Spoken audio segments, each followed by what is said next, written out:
How to create your T-Mobile ID. It's pretty simple and a quick process, so let's get started with the video. First thing first, you need to head over to any other web browser or simply move into application T-Mobile. Once you're in Safari, in the search bar search for T-Mobile Sign Up. Head over to the very first site, T-Mobile ID Sign Up. It will land you on the page where you will be able to create an account.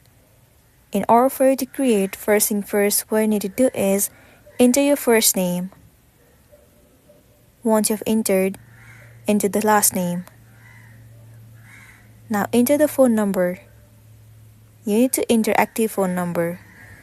Once you have entered, now simply enter the email address. Once you have completed entering the email address, create a password for your account.